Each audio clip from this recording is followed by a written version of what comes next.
favour, despite those among the ton who refused to believe that Parliament's laws applied to them.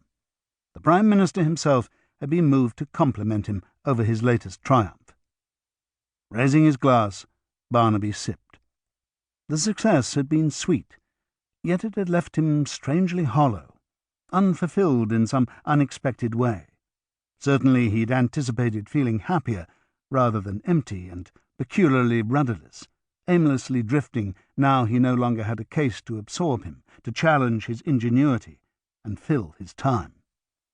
Perhaps his mood was simply a reflection of the season, the closing phases of another year, the time when cold fogs descended and polite society fled to the warmth of ancestral hearths, there to prepare for the coming festive season and the attendant revels.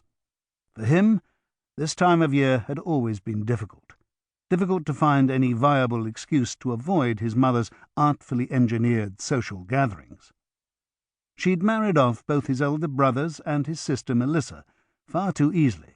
In him, she'd met her Waterloo. Yet she continued, more doggedly and indefatigably than Napoleon. She was determined to see him, the last of her brood, suitably wed, and was fully prepared to bring to bear whatever weapons were necessary to achieve that goal. Despite being at loose ends, he didn't want to deliver himself up at the Cuthelston Castle gates, a candidate for his mother's matrimonial machinations. What if it snowed, and he couldn't escape? Unfortunately, even villains tended to hibernate over winter. A sharp rat-a-tat-tat shattered the comfortable silence. Glancing at the parlour door, Barnaby realised he'd heard a carriage on the cobbles.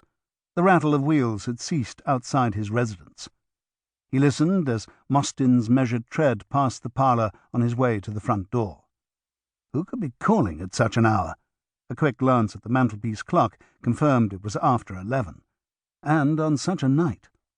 Beyond the heavily curtained windows, the night was bleak, a dense, chill fog wreathing the streets, swallowing houses, and converting familiar streetscapes into ghostly Gothic realms. No one would venture out on such a night without good reason. Voices, muted, reached him. It appeared Mostyn was engaged in dissuading whoever was attempting to disrupt his master's peace.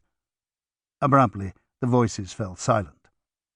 A moment later, the door opened, and Mostyn entered, carefully closing the door behind him. One glance at Mostyn's tight lips and studiously blank expression informed Barnaby that Mostyn did not approve of whoever had called. Even more interesting was the transparent implication that Mostyn had been routed efficiently and comprehensively in his attempt to deny the visitor. "A lady to see you, sir. Miss Penelope Ashford." The crisp, determined tones had both Barnaby and Mostyn looking to the door, which now stood open, swung wide to admit a lady in a dark, severe yet fashionable pelisse. A sable-lined muff dangled from one wrist, and her hands were encased in fur-edged leather gloves. Lustrous mahogany hair, pulled into a knot at the back of her head, gleamed as she crossed the room with a grace and self-confidence that screamed her station even more than her delicate, quintessentially aristocratic features. Features that were animated by so much determination, so much sheer will, that the force of her personality seemed to roll like a wave before her.